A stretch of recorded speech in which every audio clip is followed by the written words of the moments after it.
Salut tout le monde et bienvenue à notre deep dive du jour. Ah, On plonge aujourd'hui dans le monde de l'athlétisme. Oui. Plus précisément, on va parler des dopages. Hmm. Alors pour ceux qui suivent Athlé, expliquez, vous avez peut-être vu leur article récent. oui, L'athlétisme est-il en train de perdre la bataille contre le dopage? tout à fait. On va se pencher là-dessus. Excellente idée. On va voir ce que les autorités antidopage ont trouvé en 2024. Oui, parce qu'il y a eu des surprises. Ah oui, beaucoup de surprises. 84 mois de nage. 4 mots athlètes et membres du personnel Oh, est suspendu pour dopage. c'est énorme. Oui, c'est la liste mondiale d'exclusion de l'AIU, Oui. Unité d'intégrité de l'athlétisme. D'accord. Donc 481 admis. Ça fait réfléchir. Et c'est dans le monde entier, Oui, absolument. pas juste en France. Non, tous les pays. Tous les pays, tous les sports. Hmm. Mais bon, on va se concentrer sur l'athlétisme. Oui, Et si on regarde oui. le Kenya, Ah, le Kenya. ils sont tête de liste. Hanis 9K. On est 9K, on est 9. Suspendu. C'est Oui. beaucoup, Énorme. surtout pour un pays qu'on associe aux Ah, voilà. coureurs de fond. Exactement. On pense aux coureurs kenyans comme des forces de la nature, Et des talents naturels. des talents naturels. Est-ce que Hmm. cette image est un peu Oui. romantique? Peut-être un peu naïve. Oui. L'article souligne que le gouvernement kenyan Oui. se bat contre le dopage.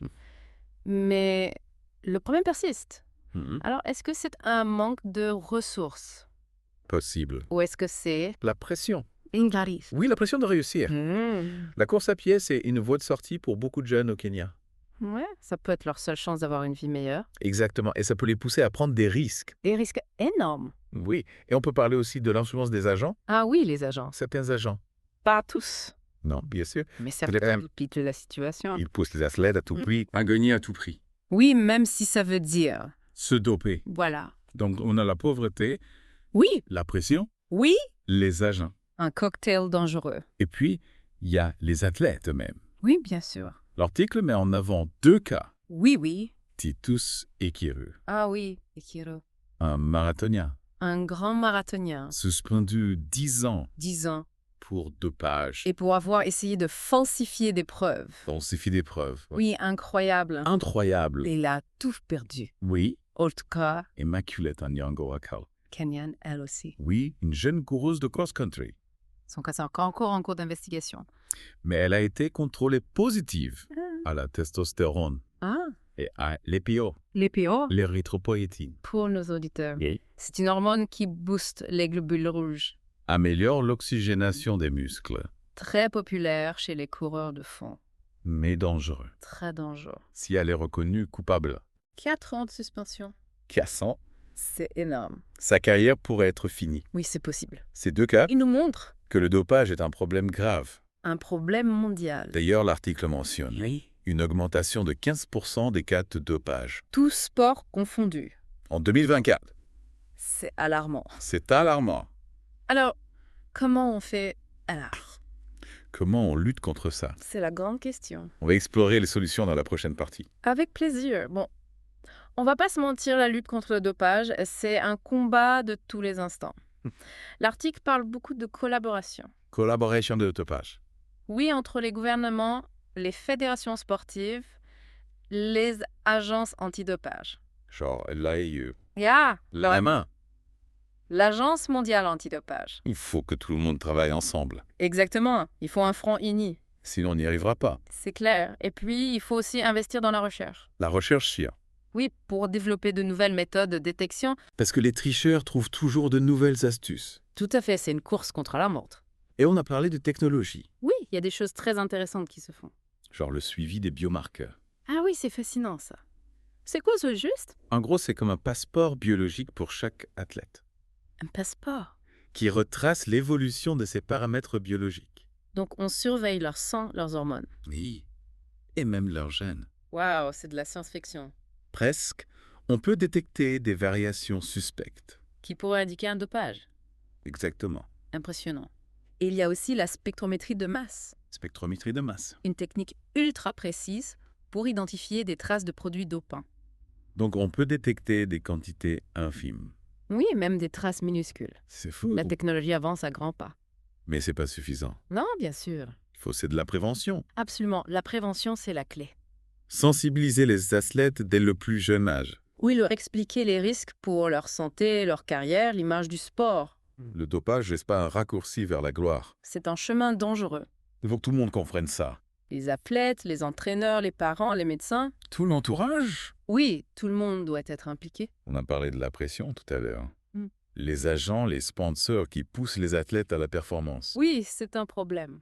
Comment on fait pour qu'ils ne deviennent pas des complices du dopage? Certains experts proposent de les responsabiliser davantage. C'est-à-dire? Des chartes éthiques, des sanctions en cas de manquement. Donc on les met face à leurs responsabilités. Oui, on crée un environnement où le dopage n'est plus toléré. Par personne. Exactement. Et puis, il y a la question des sanctions. Ah oui, les sanctions. Faut-il les durcir? Pour dissuader les tricheurs. Oui, c'est un débat. Certains veulent des sanctions exemplaires, des suspensions à vie. Oui, pour les récidivistes, par exemple. Frappez fort, pour que le message passe. Oui, mais d'autres experts pensent que ça ne suffit pas. Il faut s'attaquer aux causes du dopage. Oui, la pauvreté, le manque d'éducation, la corruption. C'est un problème complexe. Très complexe. Pas de solution miracle. Non, il faut une approche globale. Mais l'article parle aussi d'initiatives prometteuses. Ah bon? Oui, par exemple la création d'une plateforme mondiale de partage d'informations sur le dopage. C'est intéressant, ça. Une base de données accessible à toutes les agences antidopage.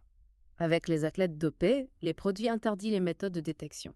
Une sorte d'Interpol du dopage. Exactement. Génial. Et l'article mentionne aussi le renforcement des contrôles hors compétition. Ah oui, plus de répit pour les dopés. Ils peuvent être contrôlés n'importe où. Ça, c'est une bonne chose.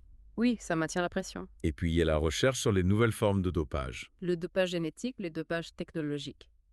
Des choses qu'on n'imagine même pas.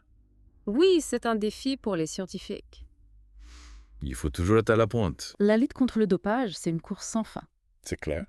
On a parlé de collaboration de technologie, de prévention de sanctions. Il faut agir sur tous les fronts.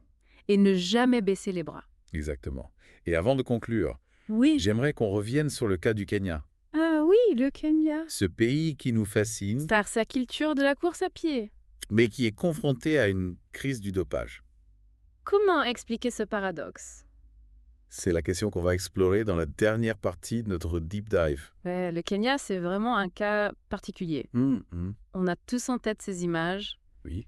Des coureurs Maasai. Qui traversent la savane. Voilà, on les imagine presque intouchables. Des guerriers. Des guerriers. Et pourtant, le dopage est bien présent. l'article parle d'un rêve qui se fissure. Et c'est ça. On a d'un côté ces champions. Kipchoge, Terga Rudisha. Des légendes. Des sources d'inspiration pour des générations entières. Et de l'autre. Des scandales à répétition. Qui ternissent l'image du sport kenyan. Exactement. Alors, comment on explique cette contradiction?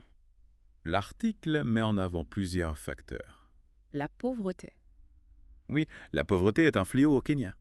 Beaucoup de jeunes voient la course à pied comme un moyen de s'en sortir. C'est leur seule chance d'avoir une vie meilleure. Et le dopage devient une tentation. Une façon de maximiser leurs chances. Dans un milieu ultra compétitif. Exactement. Et il y a aussi la pression.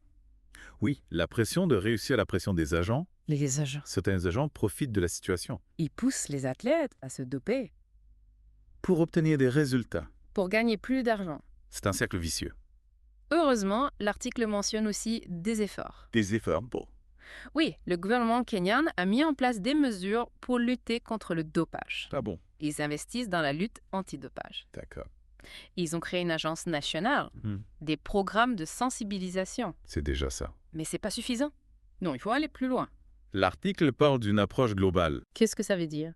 Il faut s'attaquer aux causes du dopage. Oui, La pauvreté, le manque d'éducation, la corruption. il faut donner aux jeunes Kenyans d'autres options.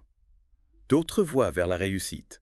Le sport doit rester un vecteur de valeurs positives, Et je crois que ce message vaut pour tous les pays. pas seulement pour le Kenya. La lutte contre le dopage est l'affaire de tous. Tout à fait. Athlètes, entraîneurs, fédérations, sponsors, supporters. Les médias aussi, Tout le monde. on doit tous se mobiliser. Pour protéger l'intégrité du sport. Oui, c'est ça.